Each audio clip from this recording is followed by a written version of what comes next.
This is the first chapter of class 9th in mathematics, number system. Number system को हम पूरा यहाँ पर डिस्कस करेंगे एनसीईआरटी बेसिस पे, जिसमें एग्जांपल्स भी होंगे और एक्सरसाइजेस भी होंगी।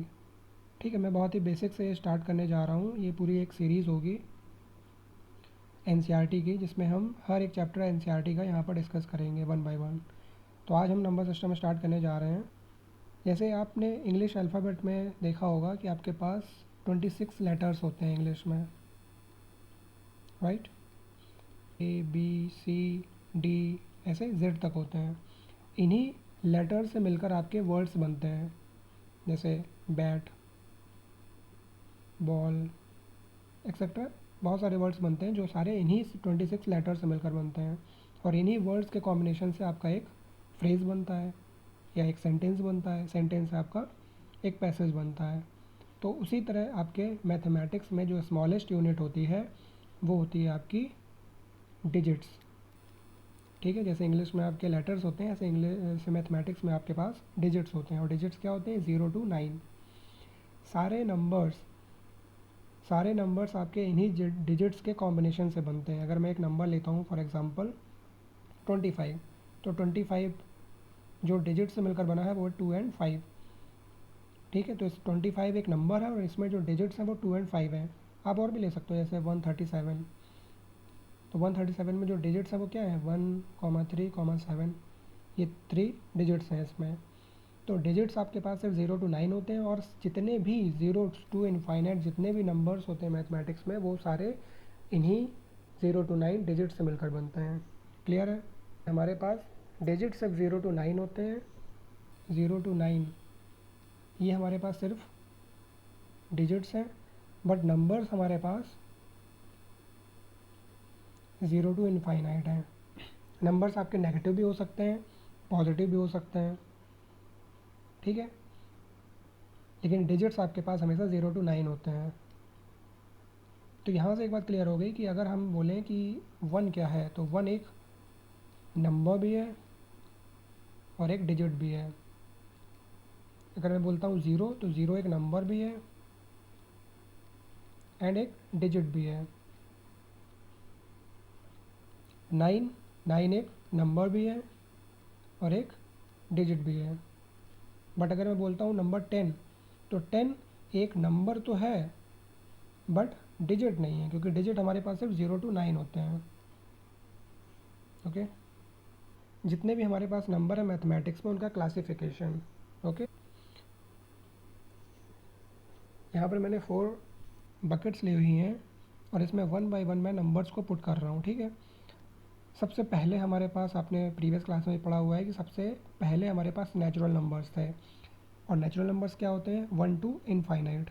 यानी कि अगर इस वाले बकेट में मैं 1 2 3 डॉट डॉट डॉट ऐसे इनफाइनाइट तक नंबर्स लेता हूँ, तो ये मेरी बकेट हो जाएगी नेचुरल नंबर्स की।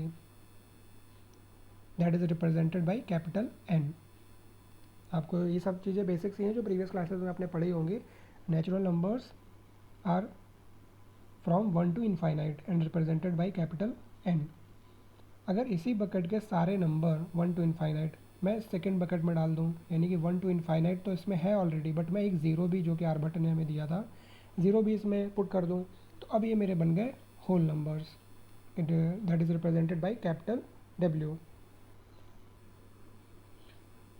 उसके बाद इसी बकेट को अगर मैं इस बकेट में सारे नंबर्स को इस बकेट में डाल दूँ, यानी कि इस बकेट में 0 to इनफाइनाइट तो ऑलरेडी थे, ये सारे होल नंबर इसमें ऑलरेडी प्रेजेंट है, बट इसमें मैंने अब नेगेटिव नंबर भी डाल दिए हैं।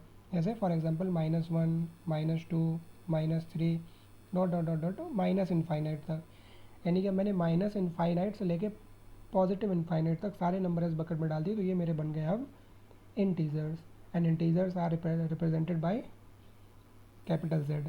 ओके, तो आपके पास अब नेचुरल नंबर्स हैं, होल नंबर्स हैं। होल नंबर्स में आपने नेगेटिव नंबर्स भी डाल दिए, तो इंटीजर्स बन गए। ठीक है, अब इस सारे नंबर्स को, ये जितने भी नंबर आपके पास प्रेजेंट हैं, इन सारे नंबर्स को मैंने फोर्थ बकेट में डाल दिया। यानी कि अब इसके पास minus infinite to positive infinite सारे नंबर्स ऑलरेडी प्रेजेंट हैं, बट इसमें अब मैंने वो नंबर्स भी डाल दिए जो p/q के फॉर्म में रिप्रेजेंट किए जा सकते हैं। p/q in which q not equal to 0। जैसे 1/2, -1/3 एंड सो ऑन। बहुत सारे नंबर्स ऐसे होते हैं, आपने पढ़ा हुआ है। तो ऐसे नंबर आपके होते हैं रैशनल नंबर।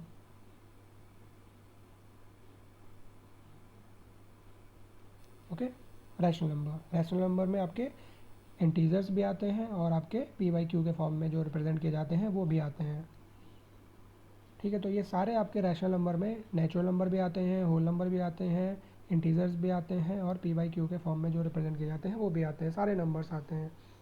तो यहाँ से मैं कह सकता हूँ कि जितने भी रैशनल नंबर होंगे उसमें वो नेचुरल नंबर भी होते हैं, होल नंबर भी होते हैं और आपके इंटीजर्स भी होते हैं, क्योंकि ये सारे इसमें प्रेजेंट हैं। ये जितनी भी 3 बकेट्स आप यहाँ पर देख रहे हो, फर्स्ट सेकेंड थर्ड, ये इन सारे नंबर्स को मैंने फोर्थ बकेट में डाल दिया था। अब इनको हम नंबर लाइन में एक बार समझने की कोशिश करते हैं कि नंबर लाइन में कैसे रिप्रेजेंट होते हैं। ये जो फर्स्ट लाइन आप देख रहे हो नंबर लाइन में, ये 1 to यहाँ पर 1 to 7 प्रेजेंट है, बट मैं इसको और भी अगर एक्सटेंड करूँगा तो ये डॉट डॉट करके इनफाइनाइट तक रिप्रेजेंट होगा। ठीक है, पॉजिटिव इनफाइनाइट तक, और इस साइड पे माइनस इनफाइनाइट तक। तो जो फर्स्ट लाइन है ये 1 to इनफाइनाइट नंबर कंसिडर कर रही है। तो ये मेरे सारे नंबर्स कैसे हैं, natural number, that is represented by capital N. और ये जो मेरी सेकंड लाइन है जो कि 0 से पॉजिटिव इनफाइनाइट तक है, तो ये मेरे सारे नंबर्स हैं होल नंबर्स, क्योंकि इसमें 1 to इनफाइनाइट तो है बट इसमें 0 भी इंक्लूडेड है। और जो मेरी सबसे टॉप मोस्ट लाइन है जिससे मैं बोलता हूँ, ये है मेरी minus infinite to positive infinite. तो ये है मेरी कैपिटल जेड जो कि इंटीजर्स को रिप्रेजेंट कर रही है। तो आप देख पा रहे होंगे इंटीजर्स में 0 के राइट हैंड साइड के भी सारे नंबर हैं और 0 के लेफ्ट हैंड साइड भी है और 0 भी है इटसेल्फ। तो ये सारे नंबर मिलकर आपके इंटीजर्स बना रहे हैं। तो नंबर लाइन आपके right hand side and left hand side दोनों साइड के नंबर्स इसमें इंक्लूडेड होते हैं इंटीजर्स में। अब इनके बीच के जो नंबर होंगे, जैसे 0 और 1 के बीच में 1/2 भी हो सकता है, 1/3 भी, 1/4 भी, इसी तरह -6/5 के बीच में भी -1/2, -1/3, इस तरह के नंबर्स मिलेंगे। तो अगर मैं इनको भी ऐड कर दूँ तो ये सारे मिलकर क्या हो जाएंगे, रैशनल नंबर।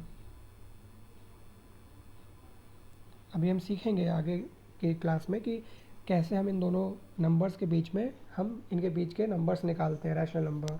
अगर मुझे 1 और 2 के बीच में निकालना है, -5 और 4 के बीच में निकालना है, तो कैसे हम इनके बीच के रैशनल नंबर निकालेंगे ये हम आगे सीखेंगे। Are the following statements true और false, give reason for your answer. Reason के साथ बताना है हम लोगों को कि ये स्टेटमेंट सही है या गलत है। फर्स्ट है every whole number is a natural number. Every whole number, अगर आप नंबर लाइन में देखो तो आपके पास होल नंबर्स कहाँ पर होते हैं, 0 to इनफाइनाइट, करेक्ट है। और नेचुरल नंबर क्या होते हैं, नेचुरल नंबर आपके पास 1 to इनफाइनाइट होते हैं। बट इसमें कह रहे हैं every whole number is a natural number, यानी कि 0 से इनफाइनाइट जितने भी होल नंबर है ये सभी नेचुरल नंबर हैं। अगर ये केस अगर आप कंपेयर करो तो आप देखोगे कि यहाँ पर 0 एक ऐसा नंबर है, यहाँ भी आप देख सकते हो, यहाँ पर 1 to इनफाइनाइट तो आपके सारे नंबर ही नेचुरल नंबर और होल नंबर सारे हैं, लेकिन 0 एक ऐसा नंबर है जो होल नंबर है बट नेचुरल नंबर नहीं है। ठीक है, जब मैंने बकेट के केस में आपको समझाया था तो मैंने बताया था कि जो फर्स्ट बकेट है उसमें भी आपके पास 1 to इनफाइनाइट होता है फर्स्ट बकेट में, लेकिन सेकेंड बकेट जो कि होल नंबर्स की बकेट थी उसमें मैंने 0 को इंक्लूड कर दिया था। ठीक है, तो 0 मैंने बाद में एक्स्ट्रा डाला है। तो होल नंबर्स और नेचुरल नंबर्स के बीच में जो डिफरेंस होता है वो सिर्फ 0 का होता है, क्योंकि नेचुरल नंबर 1 to इनफाइनाइट होते हैं और जो होल नंबर्स होते हैं वो 0 to इनफाइनाइट होते हैं। तो मैं यहाँ से एक बात और बोल सकता हूँ बेटा, whole numbers minus natural number is equal to 0, yes और नो, क्योंकि होल नंबर्स आपके 0 to इनफाइनाइट हैं और नेचुरल नंबर आपके पास 1 to इनफाइनाइट है। तो अगर आप दोनों का डिफरेंस करोगे तो आपको मिलेगा 0, क्योंकि 0 ही एक एक्स्ट्रा नंबर है जो आप नेचुरल नंबर में पुट करते हो तो वो होल नंबर्स बन जाते हैं। सेकेंड एग्जाम्पल करते हैं, every integer is a rational number. Every integer is a rational number, तो सबसे पहले तो हम इंटीजर्स लिख लेते हैं। इंटीजर्स आपके पास क्या होते हैं, minus infinite to positive infinite. But rational number क्या होते हैं, rational number P by Q के फॉर्म में रिप्रेजेंट किए जाते हैं। तो पहले तो आप ये देखो, मैंने रैशनल नंबर की जो फोर्थ बकेट बनाई थी उसमें मेरे पास सारे इंटीजर्स थे, अगर याद हो आपको। अगर आपको नहीं याद है तो आप इस लेक्चर को थोड़ा पीछे ले जाकर देख सकते हैं कि जो मेरी फोर्थ बकेट थी रैशनल नंबर की उसमें इंटीजर्स के नंबर को मैंने ऑलरेडी वहाँ पर सारे पुट किया था। तो यानी कि हर एक इंटीजर रैशनल नंबर होता है। और अगर आपको चेक भी करना है तो अगर मैं एक नंबर लेता हूँ सपोज -4, तो अगर इसको आप पी अपॉन क्यू के फॉर्म में रिप्रेजेंट कर सकते हो, it means it is a rational number, right. तो आपको पता है -4 के अगर मैं अपॉन में 1 कर दूँ तो इससे कोई फ़र्क नहीं पड़ेगा। ठीक है, मैं ये अभी भी -4 ही है, डिनोमिनेटर में 1 से कोई फ़र्क नहीं पड़ेगा। तो अगर -4 को आप पी अपॉन क्यू के फॉर्म में रिप्रेजेंट कर रहे हो इन which Q not equal to 0, इसी तरह आप कोई भी नंबर ले सकते हो, इन सभी के अपॉन में 1 कर सकते हो आप, ये सभी के अपॉन में 1, 0 के अपॉन में 1 कर सकते हो, सभी क्या हो जाएंगे, रैशनल नंबर हो जाएंगे। तो मैं कह सकता हूँ कि every integer is a rational number. Third example करते हैं, every rational number is an integer. Every rational number is an integer. Rational number क्या होते हैं, जो पी अपॉन क्यू के फॉर्म में रिप्रेजेंट किए जाते हैं in which Q not equal to 0 and P and Q belongs to integer. P भी एक इंटीजर होता है और क्यू भी एक इंटीजर होता है, ये आपके रैशनल नंबर होते हैं। अगर मैं कोई ऐसा एग्जांपल लूँ, फॉर एग्जांपल मैंने लिया 3/4, तो ये एक रैशनल नंबर है, या मैं -4/5 लेता हूँ, ये भी एक रैशनल नंबर है। बट क्या आप इन्हें इंटीजर बोल सकते हो? नहीं बोल सकते हो, तो इंटीजर तो आपके होते हैं -7, -6, -5, 3, 4, 5, 28, 35, इस तरह के नंबर इंटीजर्स होते हैं, उनको पी अपॉन क्यू के फॉर्म में रिप्रेजेंट किया जा सकता है, ठीक है। लेकिन आपके पास जो रैशनल नंबर होते हैं वो पी अपॉन क्यू के फॉर्म में ही रहते हैं सिर्फ। तो मैं कह सकता हूँ कि every rational number is not an integer but every integer is an rational number, correct. Integers को आप कन्वर्ट कर सकते हो पी अपॉन क्यू के फॉर्म में, बट पी अपॉन क्यू को आप नहीं चेंज कर सकते इंटीजर्स के फॉर्म में। तो second example is correct, every integer is a rational number, yes, but every rational number is not an integer. Okay, example number 2 करते हैं। अब ये वही क्वेश्चन आ गया जिसमें मैंने बताया था, वैसे इस तरह क्वेश्चन आप प्रीवियस क्लास 8th में कर चुके हो, तो उसी के बेसिस पे है। Find 5 rational numbers between 1 and 2। ये आपके पास दो नंबर गिवन हैं 1 एंड 2, इनके बीच के नंबर्स निकालने में है। यहाँ पर आपको दो मेथड बताने वाला हूँ, उसमें से जो भी आपको इजी लगे आप उससे कर सकते हैं। फर्स्ट मेथड तो आपको कॉमन ही है, फाइंड द एवरेज। एवरेज निकाल कर या मीन निकाल कर आप इसके बीच के नंबर निकाल सकते हो, कि आपको पता है एवरेज क्या होता है, किसी भी नंबर्स का मिडिल वैल्यू, ठीक है, वो आपका मीन होता है या एवरेज होता है। तो एवरेज का फॉर्मूला क्या होता है, total sum upon total numbers, जो कि आपके पास मीन का फॉर्मूला होता है। तो मैं लिख सकता हूँ एवरेज इक्वल टू या mean equal to total sum upon numbers. तो अगर मैं यहाँ पर मुझे फाइंड 5 रैशनल नंबर निकालने हैं, तो यहाँ पर मैं लिखूँगा 1 + 2, क्योंकि यहाँ पर जो नंबर्स हैं उनका सम करना है मुझे, तो 1 + 2 और टोटल नंबर्स, तो नंबर्स कितने मेरे पास यहाँ पर 2 नंबर्स हैं, तो मैंने यहाँ पे लिखा 2। अब इनका अगर मैं सॉल्व करूँगा तो 2 + 1 3, 3/2, तो ये मेरे पास रैशनल नंबर आ गया, जो कि ऑलरेडी पी अपॉन क्यू के फॉर्म में है, ठीक है। तो मैं यहाँ पर लिख सकता हूँ 1, 3/2, 2, एक रैशनल नंबर हमें 1 एंड 2 के बीच में मिल गया। अब हमें कोई दूसरा रैशनल नंबर निकालना है इन्हीं के बीच का, तो मैं इनका फिर से फर्दर एवरेज निकाल देता हूँ, ठीक है। अब आप ये एवरेज किसी का भी ले सकते हो, फॉर एग्जांपल यहाँ पे 3 एंड 2 का एवरेज ले लो आप, या अगर आप चाहो तो 1 एंड 3/2 का एवरेज ले लो, तो उनके बीच की वैल्यू आ जाएगी। मैं 1, 3/2 का एवरेज ले लेता हूँ।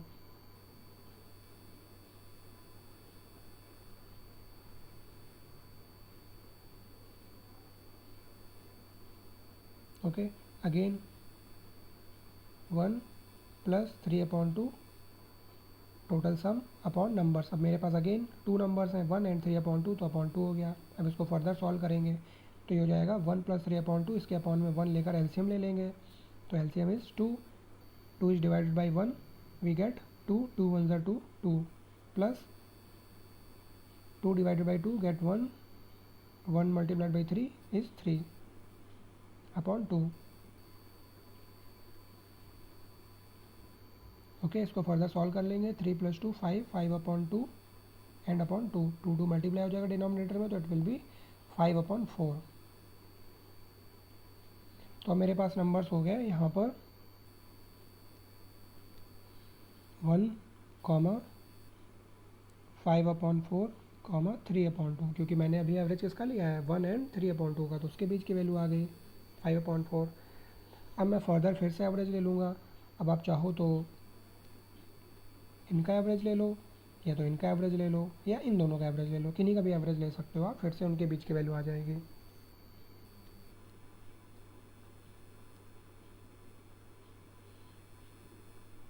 अगेन 3/2 + 2, मैं इन दोनों का एवरेज ले रहा हूँ, 3/2 + 2/2 total sum upon total numbers equal two upon 1 LCM, again LCM is 2, 2 is divided by 2, we get 1, 1 is multiplied by 3, 3 3 plus 2 divide by 1 we get 2, 2 multiply by 2, 2 two ज़ा 4 अपॉन 2।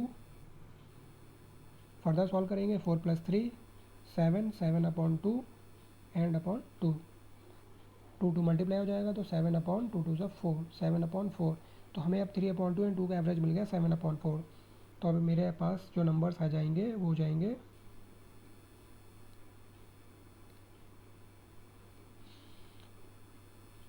3 upon 2, 7 upon 4, 2। ओके, तो इस तरह मैंने अभी 3 numbers निकाले हैं। इस तरह आप फर्दर और भी 5 टोटल 5 नंबर्स निकाल सकते हैं, एवरेज मिलियंस ऑफ नंबर्स निकाल सकते हैं। बस आपको जस्ट एवरेज करते जाना है, ठीक है। ओके, अब सेकंड मेथड समझते हैं। यहाँ पर हमारे पास जैसे 2 नंबर्स हैं 1 एंड 2, जिनका हमें बीच के 5 डेफिनेट रैशनल नंबर निकालने हैं, 5 रैशनल नंबर। इस मेथड में बेटा जितने भी रैशनल नंबर आपको निकालने हैं उसमें 1 ऐड कर दो। जैसे यहाँ पर 5 रैशनल नंबर निकालने हैं तो +1 कर दो, तो टोटल कितना हो गया 6। अब इसी नंबर से दोनों नंबर्स में जिनके बीच के रैशनल नंबर निकाले इन दोनों में मल्टीप्लाई और डिवाइड कर दो। कैसे करेंगे देखिए, फर्स्ट नंबर है 1, तो इसमें 6 से मल्टीप्लाई 6 से डिवाइड। उसी तरह जो सेकंड नंबर है आपका 2, इसमें भी 6 से मल्टीप्लाई 6 से डिवाइड। ठीक है, 6 कैसे आया, जितने रैशनल नंबर निकालने उसमें 1 ऐड करने पे। ठीक है, हमेशा यही करेंगे, जितने भी रैशनल नंबर निकालने हैं उसमें 1 ऐड कर दो। तो इसको जब फर्दर सॉल्व करेंगे तो ये हो जाएगा 6 1 ज़ा 6, 6 अपॉन 6। ओके, और जब इसको फर्दर सॉल्व करेंगे तो ये हो जाएगा 6 2 ज़ा 12, 12 अपॉन 6। ठीक है, आपके दोनों ही रैशनल नंबर में एलसीएम सेम है। अगर एलसीएम सेम है तो इनके हम बीच के नंबर ईजिली निकाल पाएंगे। 7 upon 6, 8 upon 6, 9 upon 6, 10 upon 6 and 11 upon 6। तो ये हमारे नंबर तो पहले से ही हमारे पास थे, जिनके बीच के निकाले 6 अपॉन 6 एंड 12 अपॉन 6। इनके बीच के हमने सारे नंबर ईजिली निकाल लिए हैं। ठीक है,